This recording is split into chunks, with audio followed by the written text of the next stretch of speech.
আপনি যখন দোয়া করবেন আল্লাহর নামগুলো ধরে যদি দোয়া করেন আল্লাহ ওই দোয়া ফিরায় দেয় না।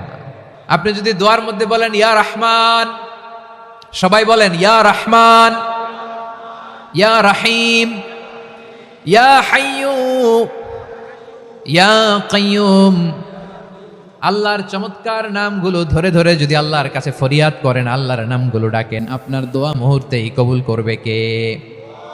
বিষ্ণু ঈসা ইসলাম এভাবে আল্লাহর নামগুলো ধরে ধরে জিকির করতেন, আল্লাহর নাম জপতেন। তিনি বলতেন আসআলুকা বিকুল্লি ইসমিন হুয়া লাক, আল্লাহ তোমার যত নাম আছে সব নামের ওসিলায় তোমার কাছে ফরিয়াদ করি, সব নামের ওসিলায়। আনজালতাহু ফি কিতাবিক, যে নাম তুমি তোমার কিতাবে নাজিল করেছো। আও আল্লামতাহু আহাদাম মিন খালকিক, অথবা তোমার কোন সৃষ্টিকে তোমার নাম তুমি জানিয়েছো। আও ইস্তাসারতা বিহি ফি ইলমিল গায়বি ইনদাক, অথবা গায়েবের জ্ঞানে তুমি তোমার নিজের জন্য ওই নামগুলো সংরক্ষিত রেখে দিয়েছো। সব নামের ওসিলায় তোমার কাছে চাই। সুবহানাল্লাহ পড়েন। তার মানে আল্লাহ তোমার যে নামগুলো আমরা জানি এগুলার ওসিলায়ও চাই, যে নামগুলো আমরা জানি না সেগুলোর ওসিলায়ও চাই। আল্লাহর সব নাম আল্লাহ আমাদেরকে জানায় নাই, কিছু নাম জানিয়েছেন, কিছু নাম তিনি জানান নাই। সুবহানাল্লাহ বলেন। আল্লাহ তাআলা তার কিছু নাম কোরআনে উল্লেখ করেছেন, কিছু নাম স্পেশাল কিছু নবীদেরকে জানিয়েছেন, আর কাউকে জানান নাই। কিছু নাম তিনি কিয়ামতের দিন আমাদের সামনে প্রকাশ করবেন যে এইটাও আমার একটা নাম, এটা তোমরা কেউ জানতা না। সুবহানাল্লাহ, সারপ্রাইজ হিসেবে আল্লাহ তাআলা রেখে দিয়েছে, কেউ জানে না। কিয়ামতের দিন আল্লাহ তাআলা সেই নামগুলো জানাবেন। আর কিছু নাম আছে সেই নামগুলো আল্লাহ কোরআনেও বলে নাই, কোনো নবীরেও জানায় নাই, কিয়ামতের দিনও সারপ্রাইজ হিসেবেও জানাবে না। ওই নামগুলো স্বয়ং খোদ আল্লাহ ছাড়া কেউ জানে না। এজন্য বিশ্বনবী দোয়ার সময় বলতেন, আল্লাহ তোমার যে নামগুলো জানি, যে নামগুলো জানি না, সব নামের বরকতে তোমার দরবারে চাই, সব নামের ওসিলায় তোমার কাছে ফরিয়াদ করি। সুবহানাল্লাহ বলেন। তাহলে সূরা হাশরের মধ্যে আমরা আল্লাহর মোট কয়টা নাম পাবো দেখি, মনে আছে কিনা? হ্যাঁ, কয়টা? আওয়াজ করে বলেন কয়টা? মাশাআল্লাহ। এই 14টা শোনার আগ্রহ আছে? এই দু একজন যে ওঠা বসা করতেছেন, এই ডাস্টে তো ডাস্ট অ্যালার্জি হয়ে যাবে, ধুলাবালিতে আসার সময় তো অনেক ধুলা খাওয়াইছেন আমার এই জায়গায়। একটু শান্ত হয়ে বসেন, আমরা শান্ত হয়ে বসি, অল্প কিছু সময় কিছু কথা আলোকপাত করব, তারপরে আমরা বিদায় নিব। উঠবো না, কেউ দাঁড়াবো না, উঠবো না। সেই গতকাল থেকে, গত রাত থেকে আমি দেখেছি তো আপনাদের কাণ্ড কারখানা, ভিডিওতে দেখেছি, কাঁথা বালিশ নিয়ে গত রাতে চলে আসছে। তো অনেক কষ্ট করে অনেক সময় অপেক্ষা করেছেন, আর অল্প কিছু কয়েক মিনিট আপনারা বসেন, আমরা একসাথে বিদায় নেব ইনশাআল্লাহ। তাহলে প্রিয় বারুয়াখালীবাসী বলেন তো, সূরা হাশরের শেষ 3 আয়াতে আল্লাহর কয়টা নামের দেখা মিলবে? সবাই একসাথে আওয়াজ করে কয়টা? আসুন আমরা শুরু করে দিই। আল্লাহ তাআলা বলছেন হুয়াল্লাহুল্লাযী লা ইলাহা ইল্লা হুয়া আলিমুল গায়বি ওয়াশ শাহাদাতি হুয়ার রহমানুর রহিম। আল্লাহ বলেন হুয়াল্লাহ, তিনি হলেন আল্লাহ, আল্লাযী লা ইলাহা ইল্লা হু, তিনি ছাড়া কোনো ইলাহ নাই। আছে নাকি? বারুয়াখালীবাসী আওয়াজ করে বলেন তো দেখি, আমাদের ইলাহ কয়জন? আর জোরে বলেন। একজন হইলে ভালো না বেশি হইলে ভালো? ওয়া ইলাহুকুম ইলাহু ওয়াহিদুন লা ইলাহা ইল্লা হুয়ার রহমানুর রহিম। আল্লাহ বলেন তোমাদের ইলাহ হলো একজন, তিনি ছাড়া কোনো ইলাহ নেই, তিনি দয়াময়, তিনি মেহেরবান। ইলা যদি একজন না হয়ে দুইজন হতো, ঝামেলা আছে না নাই? লাউ কানা ফীহিমা আলিহাতুন ইল্লাল্লাহু লাফাসাদাতা, আকাশ এবং জমিনের মধ্যে ইলা একজন না হয়ে যদি মাত্র দুইজন হতো, আকাশ জমিন ভেঙে খান খান হয়ে যেত। ঠিক কিনা বলেন? দুইজন ইলা হইলে খান খান হয়ে যেত। আমাদের রব একজন হইলে ভালো না বেশি হইলে ভালো? কথা বুঝতেছেন? আরে একজনের তো মন জোগায় চলতে পারি না, ঠিক কিনা? হ্যাঁ, একজন, তিনি যে আদেশগুলো দিয়েছেন আমাদের দুর্বলতার কারণে আমরা তো পারি না। যদি 10 জন হইতো, ওই 10 জনের হ্যাপি করতে পারতাম, তাদেরকে স্যাটিসফাই করা যেত এত সহজে। 10 জনের 10 নিয়ম থাকতো। একজন বলতো আমার সেজদা দিবি সকালে, আরেকজন বলবে আমার জন্য নামাজ পড়বি 3 বার, আরেকজন বলবে আমার জন্য যাকাত দিবি এতবার, আরেকজন বলতো আমার জন্য কুরবানি দিবা এতবার। তাহলে আমাদের জন্য কঠিন হয়ে যেত, ঠিক কিনা? যদি ইলা একজন না হয়ে একাধিক হতো, একজন বলতো না আমি মহাবিশ্ব এভাবে চালাবো, আরেকজন বলতো না আমার মন চায় এভাবে, আমি এভাবে চালাবো। একজন বলতো সূর্য আমি পূর্ব দিকে উঠাবো, আরেকজন বলতো না আমি দক্ষিণ দিকে উঠাবো, আরেকজন বলবে না আমি উত্তর দিকে উঠাবো। এরকম আছে না নাই? ঝামেলা লেগে যেত। এজন্য বেশি রব হইলে আমাদের জন্য ঝামেলা, খোদা বেশি হইলে আমাদের লস। একজন হওয়াতে আমরা বেঁচে গেছি। বারোয়াখালীবাসী আওয়াজ করে না, কথা বলে না। রব খোদা একজন হওয়াতে আমাদের সুবিধা হয়েছে না। এজন্য আল্লাহ বলেন লা ইলাহা ইল্লাহু, তিনি ছাড়া তোমাদের কোনো ইলাহ নাই, তিনি একজন। লা ইলাহা ইল্লাহু আলিমুল গায়বি ওয়াশ শাহাদা, তিনি প্রকাশ্যেরও মালিক অপ্রকাশ্যেরও মালিক। তিনি যেটা ওপেন এটাও জানেন, যেটা গোপন সিক্রেট ওইটাও জানেন। আলিমুল গায়বি ওয়াশ শাহাদা, তিনি গায়েবের মালিক, গায়েবের জ্ঞানী, যেটা দেখা যায় না, অদৃশ্য, জানা নাই, এটাও তিনি জানেন। এগুলো জানতে তার কোনো মাধ্যমের প্রয়োজন হয় না। অতীতে কি হয়েছে, বর্তমানে কি চলছে, ভবিষ্যতে কি হবে, সব তার জ্ঞানের ভেতরে আছে না নাই? এজন্য আল্লাহ বললেন আলিমুল গায়বি ওয়াশ শাহাদা, তিনি গায়েবের জ্ঞান রাখেন, তিনি দৃশ্য জগতের জ্ঞান রাখেন, তিনি প্রকাশ্য জগতের জ্ঞান রাখেন, তিনি গোপন জগতের জ্ঞান রাখেন। তার কাছে কোনো কিছু গোপন নাই, ঠিক কিনা বলেন? হুয়ার রহমানুর রহিম, তিনি হলেন দয়াময়, তিনি হলেন মেহেরবান। এই যে শুরু হলো 14 নামের প্রথম দুইটা, আর রহমান আর রাহিম। হুয়ার রহমানুর রাহিম, তিনি হলেন the most gracious, the most merciful, তিনি দয়াময়, তিনি অতিশয় মেহেরবান। সুবহানাল্লাহ বলেন। তার দয়ার কোনো শেষ নাই, তার মায়ার কোনো শেষ নাই। আল্লাহ, তাহলে 14টা নামের মধ্যে কয়টা পাইলাম? একটা কি? আর রহমান। বারোয়াখালীবাসী বুঝে থাকলে আওয়াজ করে বলেন, প্রথমটা কি? 2 নাম্বার আর রাহিম। আওয়াজ করে বলেন 2 নাম্বার। আওয়াজ করে সবাই গলা ছেড়ে দিয়ে উত্তর দেন তো, প্রথম নামটা কি? দ্বিতীয় নামটা আর রাহিম। রহমান আল্লাহর one of the major names, আল্লাহর মৌলিক নামগুলোর মধ্যে গুরুত্বপূর্ণ একটা নাম হচ্ছে রহমান। গুরুত্বপূর্ণ নাম কি? রহমান, দয়ার সাগর, মায়ার সাগর। রহমানুন ফিদ দুনিয়া ওয়া রহিমুন ফিল আখিরা, এই দুনিয়ার জন্য আল্লাহ রহমান, দুনিয়াতে আল্লাহ সবাইরে দয়া করে, কাফিররেও করে, মুসলিমরেও করে।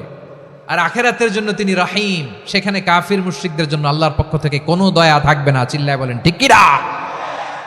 এজন্য আল্লাহ বললেন আমার মৌলিক একটা নাম হলো রহমান। আল্লাহর পরে অন্য কোন নাম দিয়ে যদি তোমরা আমার নাম প্রকাশ করতে চাও, জপতে চাও, ডাকতে চাও, তোমরা রহমান নামে ডাকো। রব্বুল আলামিন ইরশাদ করেন কুলিদুল্লাহ আউইদুর রহমান আইয়াম্মা তাদউ ফালাহুল আসমাউল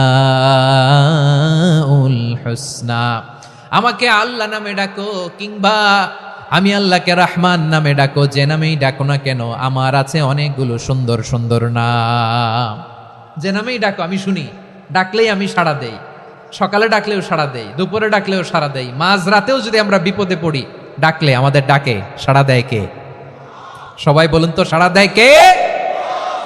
আবার বিশ্বনবী যখন মক্কায় দাওয়াত দিচ্ছিলেন, তিনি মাঝে মাঝে আল্লাহর নাম বলছিলেন, মাঝে মাঝে তিনি রহমান নাম বলছিলেন।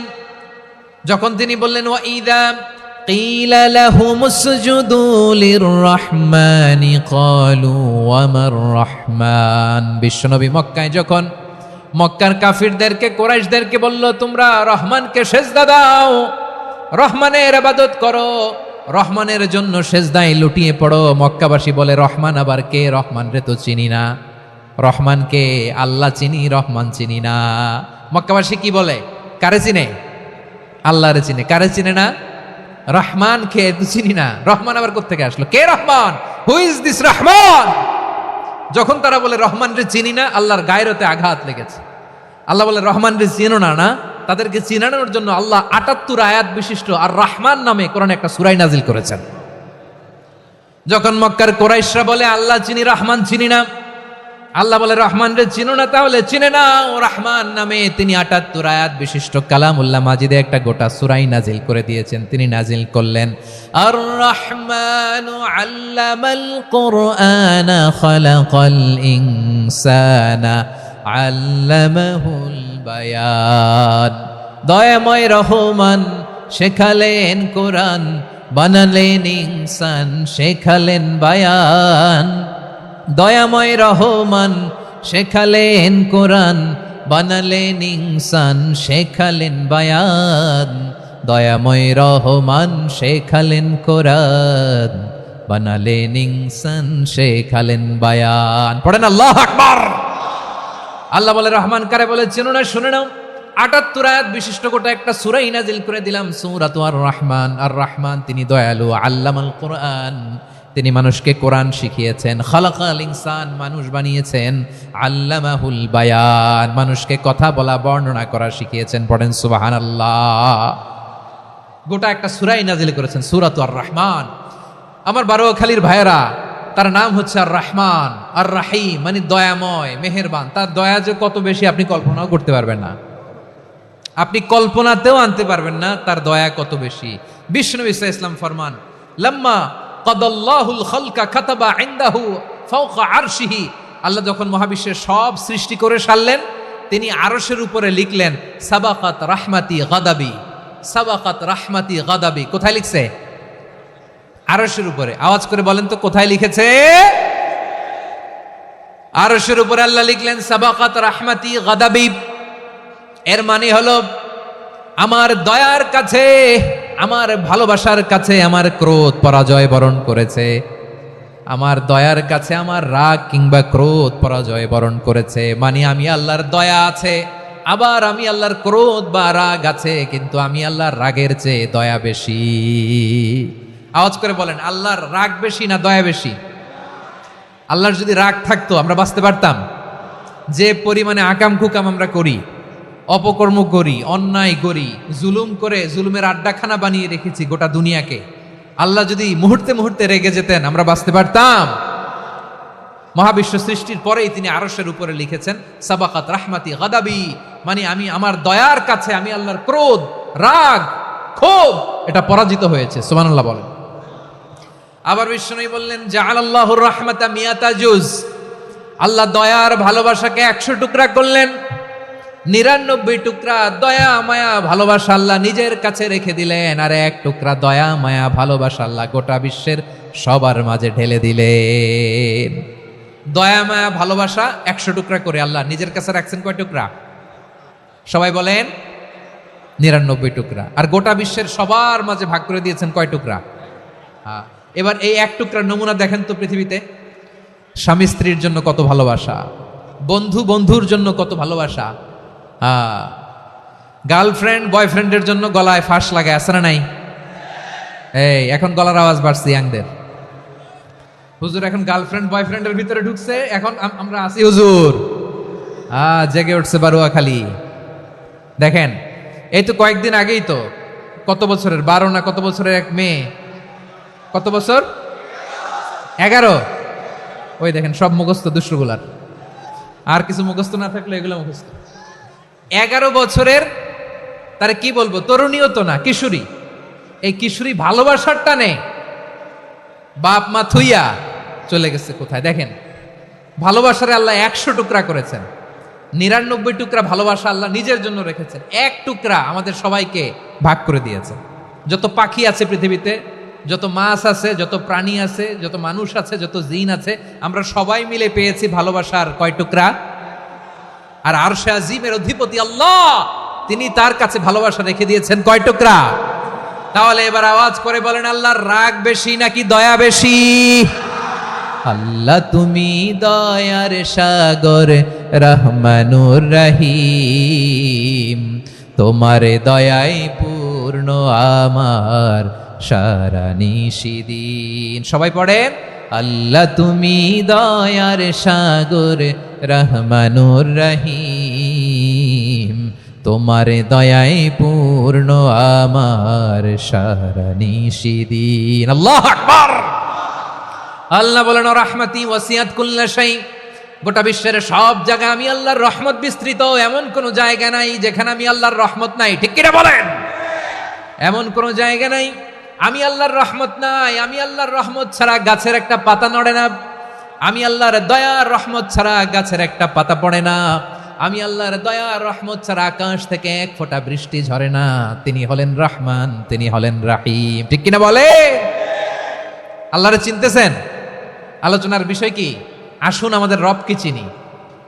তিনি হলেন আর রহমান, তিনি হলেন আর রাহিম। তার দয়ার কোনো শেষ নাই, তার মায়ার কোনো শেষ নাই। বনি ইসরাইলের এক লোক 500 বছর আল্লাহর ইবাদত করেছে। কয় বছর? কোথায় জানেন? সাগরের মাঝখানে এক পাহাড়, ওই পাহাড়ের উপরে বসে 500 বছর টানা আল্লাহর ইবাদত। দিনে আর রাতে একবার করে নিচে নামতেন। সেখানে আল্লাহ তাআলা পাথরের ভেতর থেকে তার জন্য মিঠা পানির ব্যবস্থা করে দিয়েছেন, আর একটা ডালিম গাছের ব্যবস্থা করে দিয়েছেন। সকালে নামলে একটা টসটসে ডালিম, রাতে নামলে টসটসে ডালিম। এগুলো খেয়ে খেয়ে 500 বছর সে আল্লাহর ইবাদত করেছে। আর সে আল্লাহর কাছে বলেছে, আল্লাহ আমি যখন মারা যাব সেজদারত অবস্থায় যেন মারা যাই। ঠিকই আল্লাহ সেজদারত অবস্থায় সাইয়েদনা আজরাইলকে পাঠিয়ে দিলেন। সেজদারত অবস্থায় লোকটা মারা গেল। 500 বছর ইবাদতের পরে আল্লাহর দরবারে কিয়ামতের কঠিন ময়দানে যখন লোকটা হাজির হয়ে যাবে, আল্লাহ বলবেন আদখিলু আবদি আল জান্নাতা বিরহমাতি, আমার বান্দাকে আমার দয়া, আমার ভালোবাসা দিয়ে জান্নাতে ঢুকায়া দাও। 500 বছর ইবাদত করছে তো আমার দয়ায় আমার বান্দারে জান্নাত দাও। এই বান্দা বলে বালবি আমালি, আল্লাহ তোমার দয়া লাগবে কেন? আমি আমার আমল দিয়ে জান্নাতে যেতে চাই। কি দিয়ে? কথা বুঝে নাই বোধহয়। আল্লাহর এই বান্দা কি দিয়ে জান্নাতে ঢুকতে চায়? আমল দিয়ে। আল্লাহ বলছে আমার দয়ায় আমার বান্দারা জান্নাতে নিয়ে যাও ফেরেশতারা। এ বলে আল্লাহ তোমার দয়া লাগবে কেন? সেজদা তো কম দেই নাই, জিকির করতে করতে 500 বছর শেষ করে দিলাম, আবার তোমার দয়া লাগবে? আমি তো আমার আমলেই জান্নাতে যেতে পারি। আল্লাহ বলবেন তাই, ঠিক আছে, আমি চাইলাম দয়া দিয়ে জান্নাত দিব, তুমি চাইলে আমল দিয়ে ঢুকবা, ঠিক আছে, তোমার আমল আর আমার যে দয়া দুইটার একটু মাপ দেই। তোমার 500 বছরের ইবাদত এক পাল্লায় রাখো। আর আল্লাহ বললেন আমি যে দয়া করে এই দুনিয়ার নাজ নেয়ামত বিউটি সৌন্দর্য দেখার জন্য তোমার দুটা চোখ দিয়েছিলাম, দুটা নয় একটা চোখ আরেক পাল্লায় রাখো। রাখা হবে, দেখা যাবে ওই 500 বছরের ইবাদত হালকা হয়েছে আর মুহূর্তের মধ্যে আল্লাহর দেয়া একটা চোখের নেয়ামত ভারী হয়ে গিয়েছে। আল্লাহ বলবেন তোমার কথা মতো মাপ দেয়া হলো, এবার ফলাফল দেখো, হিসাব বলে তুমি এখন জাহান্নামে যাবা, go to the hell fire, যাও এবার জাহান্নামে যাও।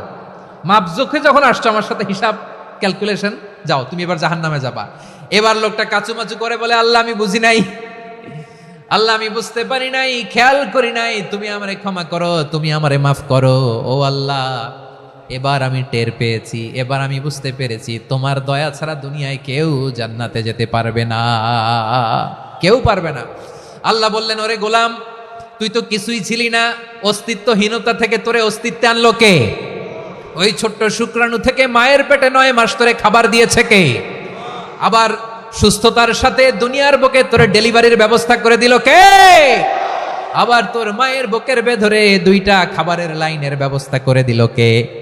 আবার তোকে শৈশব পেরিয়ে কৈশোর পেরিয়ে তারুণ্য, তারপরে যৌবন, এগুলো দান করলো কে? তার চেয়েও বড় কথা, পাহাড়ের মাঝখানে সাগরের মাঝখানে 500 বছর ইবাদত করার শক্তি তোর গায়ে দিয়েছে কে? এই সাগরের মধ্যে লোনা পানি, লবণের পানি মুখে দেয়া যায় না, সেখান থেকে আমি পাহাড়ের ভেতর থেকে মিঠা পানির ব্যবস্থা করে দিলাম। ওই জায়গায় তোরে রিজিকের বন্দোবস্ত করলো কে? সকাল বিকাল 2 বেলা টসটসে ডালিম খাওয়ার ব্যবস্থা করে দিল কে? তোর আবদার ছিল আল্লাহ আপনি আমার সেজদারত অবস্থায় রুহু কবজ করবেন, তোর শেষ আবদারটাও পূরণ করেছে কে? ও গোলাম আমার রহমতের তুলনায়, আমার নেয়ামতের তুলনায় তোর 500 বছরের ইবাদতের কোনো ওজনই হবে না। গোটা বিশ্বের কেউ কোনোদিন আমার জান্নাতে ঢুকতে পারবে না আমি আল্লাহর দয়া ছাড়া। হুয়ার রহমানুর রহিম, তিনি দয়াময়, তিনি মেহেরবান। জিব্রাইল আলাইহিস সালাম বিশ্বনবীর এই লম্বা হাদিসটা যখন শোনালেন, আমি যা যা বলছি এটা বিশাল এক হাদিসের অনুবাদ। বললেন ইয়া মুহাম্মদ এই দুনিয়ার সবটাই চলে আল্লাহর রহমত দিয়ে। হাদিসের শেষ কথা, সব চলে আল্লাহর কি দিয়ে?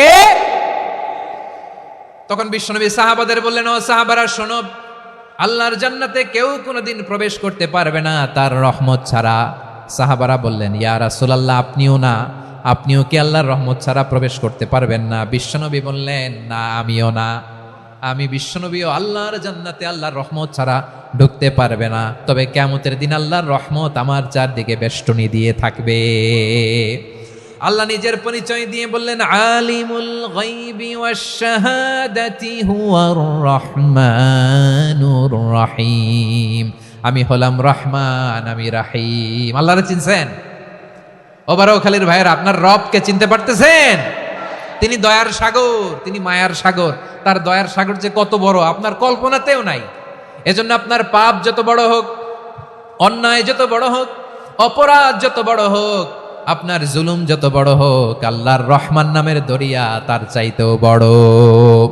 আল্লাহ বলেন, কুলিয়া ইবাদিয়াল্লাযীনা আসরাফু আলা আনফুসিহিম লা তাকনাতু মির রাহমাতিল্লাহ ইন্নাল্লাহা ইয়াগফিরুয যুনুবা জামিআ ইন্নাহু হুয়াল গফুরুর রহিম। ও আমার গুনাহগার বান্দারা শোনো, জুলুম করেছে, ভুল করেছে, অন্যায় করেছে, আল্লাহর রহমত থেকে নিরাশ হয় না। আমরা বিশ্বাসীরা কশিনকালে আল্লাহর রহমত থেকে নিরাশ হব না, ঠিক কিনা বলেন? আল্লাহর রহমত থেকে নিরাশ হবেন? ভুল করে ফেলছেন, আরে ভুল তো সবাই করে, পাপ হয়েছে, আরে পাপ তো সবার আছে, আমরা সবাই পাপী, সবাই পাপী। যত পাপ হোক, ভুল হোক, অন্যায় হোক, অনুতপ্ত হয়ে তওবা করে ওযু করে জায়নামাজটা বিছিয়ে সেজদা দিয়ে চোখের পানি ছাড়েন। চোখের বেয়ে পড়া পানি আল্লাহর কাছে যে কত প্রিয়। অনুতপ্ত বান্দার চোখের পানির ফোঁটা তার চোখ বেয়ে, নাকের ডগা বেয়ে জমিনে ড্রপ করার আগেই আল্লাহর ওই বান্দার সব গুনাহ মাফ করে দেয়। আল্লাহ বললেন, আমি রহমানুর রহিম, আমি দয়াময়, আমি মেহেরবান। এরপর আল্লাহ বললেন, হুয়াল্লাহুল্লাযী লা ইলাহা ইল্লা হুয়াল মালিকুল কুদ্দুসুস সালামুল মুমিন। হুয়াল্লাহুল্লাযী, তিনি এমন আল্লাহ, লা ইলাহা ইল্লাহু, তিনি ছাড়া কোনো ইলাহ নাই। আল মালিক, তিনি হলেন আল মালিক। দুইটা শেষ, আর রহমান আর রাহিম শেষ। এবার আল্লাহ 3 নাম্বার গুণবাচক নামের পরিচয় দিচ্ছেন। আল্লাহ বলছেন, আমি হচ্ছি আল মালিক। আমি কি? মানে সম্রাট। আল মালিক মানে হচ্ছে the king, the king of kings, সব রাজার বড় রাজা, মহারাজা। তার চেয়ে বড় রাজা আর কেউ নাই, তার চেয়ে বড় সম্রাট আর কেউ নাই, তার চেয়ে বড় ক্ষমতাধর সত্তা মহাবিশ্বে দ্বিতীয় কেউ নাই। চিৎকার করে বলেন ঠিক কিনা? তিনি আল মালিক। আল মালিক মানে ক্ষমতাধর, ক্ষমতার মালিক, রাজা ধীরাজ বাদশাহ। তার ক্ষমতা আর আমাদের ক্ষমতা একরকম নাকি? হ্যাঁ, আমাদের দুনিয়াতে ক্ষমতা অস্থায়ী ক্ষমতা, ঠিক কিনা বলেন? আইজ আছে কাল নাই, এরকম না ক্ষমতা? আল্লাহর ক্ষমতাও তো এরকম না, আইজ আছে কাল নাই এরকম। দুনিয়াতে দেখবেন কোন দেশের প্রেসিডেন্টের 4 বছরের ক্ষমতার মেয়াদ, কোন দেশে 5 বছরের। আল্লাহর কয় বছরের? 10 বছরের নাকি 20 বছর, 100 বছর। আল্লাহর ক্ষমতার মেয়াদ কতদিন বলেন? বুঝে থাকলে বলেন তো। চিরকাল তার ক্ষমতার মেয়াদ। চিল্লায় বলেন ঠিক কিনা?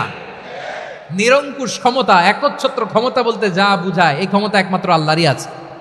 আমাদের ক্ষমতার জন্য আমরা ডিপেন্ড করতে হয়, ওর ডিপেন্ড লাগে, ওই জনমত নেওয়া লাগে, ওই জনগণের কাছে যাওয়া লাগে, ভোট চাওয়া লাগে, এরা ভোট দিলে এরপরে আমরা আসবো, ঠিক কিনা?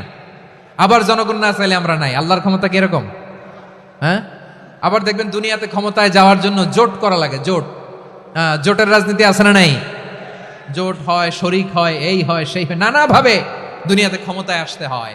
আল্লাহ বলে, আমার ক্ষমতার জন্য কারো উপর বিন্দু পরিমাণ আমার ডিপেন্ড করা লাগে না। সৃষ্টি শুরু থেকে আমি ক্ষমতার চেয়ারে বসা, মহাবিশ্বের শেষ পর্যন্ত, সীমাহীন ভবিষ্যৎ পর্যন্ত আমি ক্ষমতার চেয়ারে থাকবো। আমি হলাম আল মালিক। আমার ক্ষমতার কোনো কমতি নাই, কোনো ঘাটতি নাই। কেউ আমার ক্ষমতা থেকে নামাতে পারবে না। পারা যাবে? এই যে আমরা ফ্যাসিস্ট সরকারের যে আপনারা নামাই দিছেন গণ অভ্যুত্থান করে, মনে আছে? 5ই আগস্টের কথা ভুলে গেছেন এত তাড়াতাড়ি? মনে আছে? আছে। তা আমরা সবাই মিলে যদি একটা গণ অভ্যুত্থান করি, তাইলেই তো আল্লাহর ক্ষমতার চেয়ার থেকে নামায় ফেলানো যায়। হ্যাঁ, যাবে না? পারবো না আমরা? কি বলে, পারা যাবে না? আচ্ছা, আমরা না হয় পারলাম না, জিন জাতি যদি আমাদের সাথে জয়েন করে, ম্যানকাইন্ডের সাথে জিনকাইন্ড, ইফ দে জয়েন আস, সবাই মিলে একটা গণ অভ্যুত্থান, রেভলিউশন, ডেমনস্ট্রেশন, প্রোটেস্ট, সবাই মিলে যদি একটা অভ্যুত্থান করি, তাইলেই তো আল্লাহর ক্ষমতা শেষ। আওয়াজ করে বলেন, তাইলেই কি আল্লাহর ক্ষমতা শেষ হবে? এই যে বারোয়াখালীর ভাইয়েরা, এদিকে কি হচ্ছে আমি তো দেখতে পাচ্ছি। এরকম হলো কেন? তোমরা খালি বোতল ছুড়লা কেন 2-1 জনের উপরে? হ্যাঁ, আমার দিকে তাকাও। প্রিয় ভাইয়েরা, শান্ত হন, আমার দিকে তাকান, আর অল্প কয়েক মিনিট আমার দিকে তাকান। কেউ কিছু ছুঁড়ে মারবেন না কারো দিকে, মেহরবানি করে আমার দিকে তাকান। তাহলে আমরা সবাই মিলে একটা গণ অভ্যুত্থান যদি করি, আল্লাহর ক্ষমতা থেকে নামানো যাবে? আল্লাহ বলেন না, আমি হলাম আল মালিক, আসল ক্ষমতার মালিক, the king of kings, the owner of ultimate power, the owner of ultimate authority, the owner of ultimate sovereignty. নিরঙ্কুশ একচ্ছত্র ক্ষমতার মালিক হচ্ছি আমি আল্লাহ। আল্লাহ তাআলা সূরা মুলকের শুরুতে বলছেন তাবারাকাল্লাযী বিয়াদিহিল মুলকু ওয়া হুয়া আলা কুল্লি শাইইন কাদির। মহিমান্বিত সত্তা, যার হাতে ক্ষমতা, তিনি যা চান তাই করতে পারেন। আওয়াজ করে বলেন তো তিনি কে? আবার আল্লাহ বলেন কুলিল্লাহুম্মা মালিকাল মুলকি তুতিল মুলকা মান তাশাউ ওয়া তানজিউল মুলকা মিম্মান তাশা ওয়া তুইজ্জু মান তাশাউ ওয়া তুযিল্লু মান তাশাউ বিয়াদিকাল খায়র ইন্নাকা আলা কুল্লি শাইইন কাদির। আল্লাহু আকবার। হে নবী, আপনি বলুন আল্লাহুম্মা মালিকাল মুলক, আল্লাহ আপনি ক্ষমতার মালিক। তুতিল মুলকা মান তাশা, যাকে চান তারে ক্ষমতার চেয়ারে বসান। ওয়া তানজিউল মুলকা মিম্মান তাশা, যাকে চান তাকে ক্ষমতার চেয়ার থেকে ছুঁড়ে ফেলে দেন। তিনি কে? ক্ষমতার চেয়ারে বসায় কে? আবার মনে চাইলে আস্তা করে ছুঁড়ে নিক্ষেপ করেন, তিনি কে? আবার আল্লাহ বললেন ওয়ালাম ইয়াকুল্লাহু শারীকুন ফিল মুলকি, আমার ক্ষমতায় কোনো শরীক নাই, কোনো জোট নাই, কোনো পার্টনার নাই, কোনো অংশীদার নাই। আবার আমি চলে গেলে আমার ক্ষমতার দাবিদারও কেউ নাই। আল্লাহু আকবার। এই দুনিয়াতে রাজা মারা গেলে পরে রাজা কে হয়? রাজার ছেলে রাজা, ঠিক কিনা বলেন? আল্লাহ চলে গেলে আরেকজন বসবে নাকি? এরকম না, তার ক্ষমতার সাথে দুনিয়ার ক্ষমতার কোনো মিলই নাই। এজন্য তিনি তার নাম দিয়েছেন আল মালিক। আল মালিক, the owner of power, the owner of ultimate power and sovereignty, the king of kings, সব রাজার বড় রাজা, মহারাজা আল মালিক, তিনি হচ্ছেন আল্লাহ। চিৎকার করে বলেন ঠিক কিনা? তিনি আসল ক্ষমতার অধিকারী। দুনিয়াতে যে আমরা ক্ষমতা নিয়ে কামড়াকামড়ি করি, মারামারি করি, কিয়ামতের দিন আল্লাহ জিজ্ঞেস করবেন কই তোদের ক্ষমতা আজকে বল। কিয়ামতের সময় সব মানুষগুলো যখন ইন্তেকাল করবে, সব জিনেরা যখন ইন্তেকাল করবে, সব ফেরেশতারা যখন ইন্তেকাল করবে, বাকি থাকবে মালাকুল মাউত। মালাকুল মাউত এসে বলবে আল্লাহ আপনার কথা মতো সবাই শেষ, মানুষগুলো নাই, জিনগুলো নাই, আমার সতীর্থ ফেরেশতাগুলো নাই, মহাবিশ্বে আর কেউ নাই। আল্লাহ বলে এখন কে আছে? মালাকুল মাউত বলবে আল্লাহ তুমি আছো আর আমি। তুমি তো আল হাইয়্যু আল কাইয়্যুম, অবিনশ্বর, শাশ্বত, চিরঞ্জীব, কোনোদিন মরবা না, তুমি আছো আর তোমার গোলাম আমি আছি আজরাইল। মহাবিশ্বে কয়জন আছে মাত্র? জোরে বলেন। এক হচ্ছেন আর হচ্ছে মালাকুল মাউত। আল্লাহ তুমি আছো আমি আছি। আল্লাহ বলবে ঠিক আছে, এবার তোমার মরণের পালা, মুত ইয়া মালাকাল মাউত, হে মৃত্যুর ফেরেশতা তুমি মরো। মালাকুল মাউত আল্লাহর আদেশ বাস্তবায়ন করতে যে বিকট একটা চিৎকার দিয়ে মৃত্যুবরণ করবে। ওই চিৎকার দুনিয়ার মানুষেরা, চিৎকারের আওয়াজ যদি দুনিয়ার মানুষেরা শুনতে পেত, দুনিয়ার মানুষের প্রত্যেকের কানের পর্দা ফেটে মুহূর্তের মধ্যে সব লাশ হয়ে জমিনে পড়ে রইত। ভয়ঙ্কর চিৎকার দিয়ে মালাকুল মাউত বিদায় নেবে, কেউ নাই। এবার বলেন তো মহাবিশ্বে মহাশূন্য, কেউ নাই, উপরে নিচে সামনে পেছনে ডানে বায়ে কোনো সত্তা, কোনো জীবিত সত্তার আছে? একজন ছাড়া, তিনি কে? কুল্লু মান আলাইহা ফানি ওয়া ইয়াবকা ওয়াজহু রাব্বিকা যুল জালালি ওয়াল ইকরাম। পড়েন ফাবিআইয়ি আলাই রাব্বিকুমা তুকাযযিবান। কেউ থাকবে না একজন ছাড়া, একজন ছাড়া। এই ড্রোন দেখে হাত নাড়ালে হবে? আমার দিকে তাকাইতে হবে, কথা শুনতে হবে। মহাবিশ্বে কেউ নাই, একজন সত্তা ছাড়া। আওয়াজ করে বলেন তিনি কে? এবার আল্লাহ ডেকে বলবেন লিমানিল মুলকুল ইয়াউম, লিমানিল মুলকুল ইয়াউম, ক্ষমতা কার? Who belongs the kingdom today, who belongs the power authority today, who belongs the sovereignty today. আজকে ক্ষমতা কার? দুনিয়াতে ক্ষমতা নিয়ে এত কামড়াকামড়ি, দুনিয়াতে চেয়ার নিয়ে এত মারামারি, এত অত্যাচার, এত রক্তপাত, এত ব্লাডশেড, আজকে বলো তো ক্ষমতা কার? কার ক্ষমতা? মহাশূন্যে কোনো আওয়াজ নাই, শুধু আমার রবই বলবেন লিমানিল মুলকুল ইয়াউম, আজকে ক্ষমতা কার? কোনো আওয়াজ নাই, উত্তর দেওয়ার মতো জীবিত কোনো সত্তা নাই, ফলে কেউ উত্তর দিতে পারবে না। আল্লাহ নিজেই প্রশ্নের উত্তর দিয়ে বলবেন লিল্লাহিল ওয়াহিদিল কাহ্হার, একচ্ছত্র অধিপতি, ক্ষমতার মালিক আল্লাহ ছাড়া কারোর জন্য কোনো ক্ষমতা নাই। চিল্লায় বলেন ঠিক কিনা? তাহলে আর রহমান আর রাহিমের পরে আমরা জানলাম আমার আল্লাহর আরেকটা সুন্দর গুণবাচক নাম হচ্ছে আল মালিক। কি নাম? আল মালিক মানে দ্য কিং। রাজাধিরাজ, সব রাজার বড় রাজা, মহারাজা। এরপরে 4 নম্বরে আল্লাহ বললেন আল কুদ্দুস, তিনি হলেন আল কুদ্দুস। আল কুদ্দুস মানে হচ্ছে অতি পবিত্র, মহাপবিত্র, the most holy, the absolutely pure, যার কোনো খুঁত নাই। আল্লাহর কোনো খুঁত আছে? তিনি মহাপবিত্র। আল্লাহর পবিত্রতা যখন আমরা বর্ণনা করি আল্লাহ খুশি হয়ে যান, কারণ তার সত্তার একটা বৈশিষ্ট্য হচ্ছে তিনি আল কুদ্দুস। বারোয়াখালীবাসী আল্লাহর নামটা একটু জপেন না, বলেন আল কুদ্দুস, সবাই আওয়াজ করে আল কুদ্দুস। অতি পবিত্র, তার মধ্যে কোনো অপবিত্রতার ছিটে ফোঁটা নাই, মহাপবিত্র, the most pure, the most holy, অতি পবিত্র। ফেরেশতারা বলেছিল আল্লাহ আপনি মানুষ কেন বানাবেন? নাহনু নুসাব্বিহু বিহামদিকা ওয়া নুকদ্দিসু লাক। এই যে নুকদ্দিসু কুদ্দুস পাইছেন? তারা বলেছিল আল্লাহ মানুষ কেন বানাবেন? মারামারি করবে, আমরাই তো ভালো, আমরাই আপনার মহিমা বর্ণনা করি, আমরাই আপনার পবিত্রতা বর্ণনা করি। নুকদ্দিসু লাক তার মানে আল কুদ্দুস। আবার আমার নবী বিশ্বনবী যখন সিজদায় লুটিয়ে পড়তেন, আম্মা জানা এসে বলেন আমরা তো সিজদার মধ্যে সুবহানা রাব্বিয়াল আলা বলেই শেষ, কিন্তু বিশ্বনবী তাহাজ্জুদের নামাজে, নফল নামাজে, সুন্নত নামাজে 3 বার সুবহানা রাব্বিয়াল আলা তাসবিহ পড়ার পরে তিনি পড়তেন সুবহুন কুদ্দুসুন রাব্বুল মালাইকাতি ওয়ার রূহ। সুবহ কুদ্দুস রব্বুল মালাইকাতি ওয়ার রূহ। সিজদায় লুটিয়ে পড়ে বিশ্বনবী এই দোয়াটা পড়তেন নফল নামাজে, সুন্নাত নামাজে কিংবা তাহাজ্জুদের নামাজে। সুবহানা রাব্বিয়াল আলার পরে কি পড়তেন? সুবহুন, আওয়াজ করে বলেন সুবহুন কুদ্দুসুন রব্বুল মালাইকাতি ওয়ার রূহ। মানে আল্লাহ আপনি প্রশংসিত, আল্লাহ আপনি অতি পবিত্র, আপনি সব ফেরেশতা কুলের রব, ফেরেশতাদের সরদার জিব্রাইলের রব। সুবহানাল্লাহ। আজকে থেকে পড়বেন সিজদায়? হ্যাঁ, বারোয়াখালীবাসী পড়বেন নাকি? হুজুর নামাজে তো পড়ি না।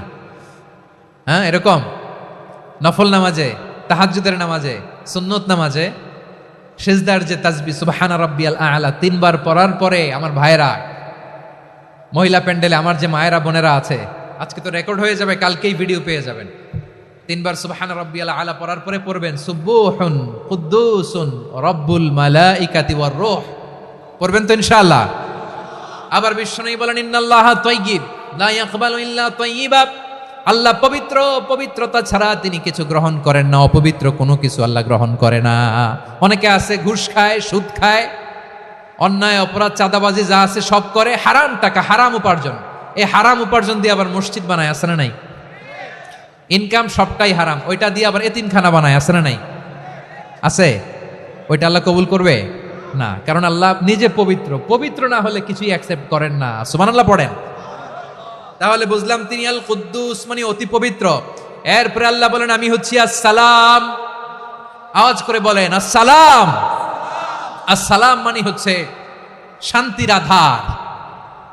সালাম মানে কি? শান্তির আধার, যার কাছ থেকে শান্তি আসে, দ্য সোর্স অফ পিস। তিনি শান্তির আধার। এজন্য আমরা একে অপরের সাথে দেখা হলে কি বলি? সালাম। কি বলি? সালাম সালাম হাজার সালাম সকল শহীদ স্মরণে আমার হৃদয় রেখে যেতে চাই তাদের স্মৃতির চরণে। সবাই বলেন সালাম সালাম হাজার সালাম সকল শহীদ স্মরণে আমার হৃদয় রেখে যেতে চাই তাদের স্মৃতির চরণে। পড়েন আমিন। আমরা সকল ভাষা শহীদ, সকল মুক্তিযোদ্ধা, তাদের জন্য দোয়া করি এবং 24-এর ছাত্র নাগরিক অভ্যুত্থানে যারা শাহাদাতের সর্বোচ্চ নাজরানা পেশ করে এই নতুন ভোরের বাংলাদেশ আমাদেরকে উপহার দিয়েছে, তাদের জন্য আল্লাহর কাছে দোয়া করি। সবাই বলেন আমিন। আমার প্রিয় বারোয়াখালীবাসী, আপনারা কি ক্লান্ত হয়ে গেছেন? কষ্ট হচ্ছে? তাহলে 2-4 জন দাঁড়াচ্ছেন কেন? এই যে 2-1 জন যে বোতল ছুঁড়ে মারছো, তোমাদেরকে কি আমি দেখি নাই মনে করছো? এই বোতল ছুঁড়ে মারলা কেন? বসো বসো। হ্যাঁ, মেহেরবানি করে বসবেন, মেহেরবানি করে বসবেন। সবাই আওয়াজ করে তাকবীর পড়ুন, লিল্লাহে তাকবীর। এই আপনাদের গলার আওয়াজ। এতগুলো মানুষ তাকবীর পড়লে এতটুকু আওয়াজ হয় আমি বিশ্বাস করি না। আওয়াজ করে পড়েন সবাই, লিল্লাহে তাকবীর, লিল্লাহে তাকবীর, লিল্লাহে তাকবীর। আল্লাহর একটা নাম হচ্ছে আসসালাম। মানে হচ্ছে শান্তির আধার, দ্য সোর্স অফ পিস। শান্তি দেওয়ার মালিক কে? এজন্য শান্তি চাইবো কার কাছে? আল্লাহ তুমি আমার দেশটাকে শান্তিময় করো, বলেন আমিন। আল্লাহ তুমি আমাদের পরিবারের শান্তি নসিব করো, বলেন আমিন। আল্লাহ আমাদের জীবনটাকে তুমি শান্তিময় করো, পড়েন আমিন। এজন্য বিশ্বনবী সালাম ফিরানোর পরে 3 বার পড়তেন আস্তাগফিরুল্লাহ, আস্তাগফিরুল্লাহ, আস্তাগফিরুল্লাহ। এরপরে বিশ্বনবী পড়তেন আল্লাহুম্মা আনতাস সালাম ওয়া মিনকাস সালাম তাবারাকতা রাব্বানা ইয়া যাল জালালি ওয়াল ইকরাম। ও আল্লাহ আপনি শান্তির আধার, আপনার কাছ থেকে শান্তি আসে, আপনি বরকতময়। এই দোয়াটা পড়েন আপনারা সালাম ফিরানোর পরে, পড়েন না? পড়বেন আজকে থেকে আল্লাহুম্মা আনতাস সালাম ওয়া মিনকাস সালাম তাবারাকতা ইয়া যাল জালালি ওয়াল ইকরাম। আবার জান্নাতের আরেকটা নাম হচ্ছে দারুস সালাম, মানে শান্তির ঘর। জান্নাতের আরেকটা নাম কি? দারুস সালাম। ওই দারুস সালামে আমরা যেতে চাই কি চাই না? আমরা ওই জান্নাতের অধিবাসী হতে চাই কি চাই না? এই বারোয়াখালীর ঐতিহাসিক তাফসীরুল কোরআনের ময়দানে আমরা যেমনি একত্রিত হলাম, আল্লাহর জান্নাতেও যেন আমরা এভাবে একত্রিত হতে পারি। আল্লাহ তুমি কবুল করো, আওয়াজ করে পড়েন আমিন। সালামের পরে আল্লাহ বললেন আল মুমিন। আমার আরেকটা নাম হচ্ছে আল মুমিন। আল মুমিন মানে হচ্ছে নিরাপত্তা দানকারী। আমাদের নিরাপত্তা দেয় কে? নাকি পুলিশ বাহিনী, নাকি বিজিবি, র্যাব, সেনাবাহিনী, হ্যাঁ, নাকি এই যে ফায়ার সার্ভিস? কারা নিরাপত্তা দেয়? আজকের এই প্রোগ্রামের জন্য আমাদের ফায়ার সার্ভিসের ভাইরা অনেক কাজ করেছেন, আমি শুনেছি। ভাইরা স্পেশালি দোয়া চেয়েছেন এবং তাদের একটা সুনাম আছে বাংলাদেশে। জীবনের ঝুঁকি নিয়ে ফায়ার সার্ভিস বাহিনী তারা বিপন্ন মানবতাকে রক্ষা করে, ঠিক কিনা বলেন? আমি ভাইদের জন্য দোয়া করি, এই ফায়ার সার্ভিস ইউনিটকে, এই ডিপার্টমেন্টকে আল্লাহ তাআলা তুমি কবুল করো। ওনারা আমাদের শৃঙ্খলা, শান্তি শৃঙ্খলা, সিকিউরিটি এনশিওর করেন, কিন্তু আসল নিরাপত্তা দেওয়ার মালিককে। অনেক সময় এরকম হয় না যে অনেক সিকিউরিটি দিয়ে রাখছে, কিন্তু স্নাইপার দিয়ে এমন ভাবে গুলি করছে একেবারে বড় সাহেবের মাথায় যে গুলি লাগছে, আছে না নাই? এখন সবাই মিলে বডিগার্ডের ধরে, যাই বেটা বডিগার্ড, এত টাকা দিয়ে বডিগার্ড রাখছি, আমাদের স্যারের মাথায় গুলি লাগলো কিভাবে? তো বডিগার্ড বলে আপনার স্যারের বডি তো আছে, এই যে বডি নিয়ে যান। আমি তো রুহু গার্ড না, রুহু গার্ড হচ্ছে একজন, চিল্লায় বলেন তিনি কে? আমার ভাইরা, দুনিয়াতে টাকা হলে বডিগার্ড মিলে, কিন্তু রুহু গার্ড মিলে? রুহু গার্ড মিলে? যে আমি 10 লক্ষ টাকা দিব, রুহু গার্ড লাগবে, আমার রুহু কেউ চিনে নিতে পারবো না, এরকম পাওয়া যায়? কি পাওয়া যায়? হ্যাঁ, বডিগার্ড পাওয়া যায়, রুহু গার্ড পাওয়া যায় না। ওই রুহের নিরাপত্তা দেয় কে? আল মুমিন, দ্য প্রোভাইডার অফ সিকিউরিটি। তিনি নিরাপত্তা দেয় তার নেককার বান্দাদেরকে, দুনিয়াতে নিরাপত্তা দেয়, আখিরাতেও নিরাপত্তা দেয়, ঠিক কিনা? আবার আল্লাহ বললেন আল্লাযী আত'আমাহুম মিন জু'ইন ওয়া আমানাহুম মিন খাউফ। তিনি এমন সত্তা যিনি ক্ষুধা লাগলে তোমাদেরকে খাদ্যের ব্যবস্থা করে, আবার ভয়ের সময় তিনি তোমাদেরকে নিরাপত্তার ব্যবস্থা করে, ঠিক কিনা বলেন? দিও তৃষ্ণা পেলে ঠান্ডা পানি, ক্ষুধা পেলে লবণ ভাত, আল্লাহ এই গরিবের শোনো শোনো মোনাজাত, আল্লাহ এই গরিবের শোনো শোনো মোনাজাত, আল্লাহ এই গরিবের। দিও তৃষ্ণা পেলে ঠান্ডা পানি, ক্ষুধা পেলে লবণ ভাত, আল্লাহ এই গরিবের। পড়েন আমিন। আমরা যখন বিপদে পড়ি নিরাপত্তা দেয় কে? সাগরের তুফানের ভেতরে পড়ে যখন আল্লাহর কাছে ফরিয়াদ করি আমাদেরকে বাঁচায় কে? বিমানের ভেতরে যখন বিপদে পড়ি, যখন আল্লাহর কাছে সাহায্য চাই, বাঁচায় কে? কঠিন বিপদের মুহূর্তে আমাদেরকে সিকিউরিটি দেয় কে? সে আল্লাহ বললেন আমার আরেকটা নাম হচ্ছে আল মুমিন, আমি নিরাপত্তা দেই। এরপরে আল্লাহ বললেন আমার আরেক নাম হলো আল মুহাইমিন। আরেক নাম কি? আল মুহাইমিন।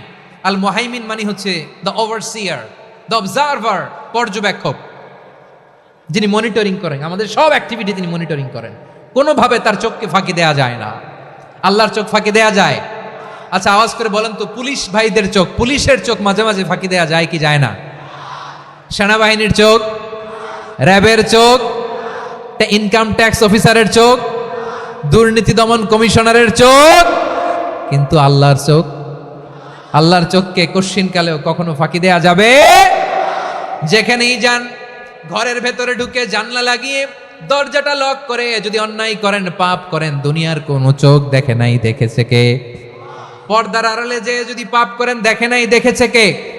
গহীন সাগর তলে ঢুকেও যদি অন্যায় করেন, কেউ দেখে না, সেটা দেখেন কে?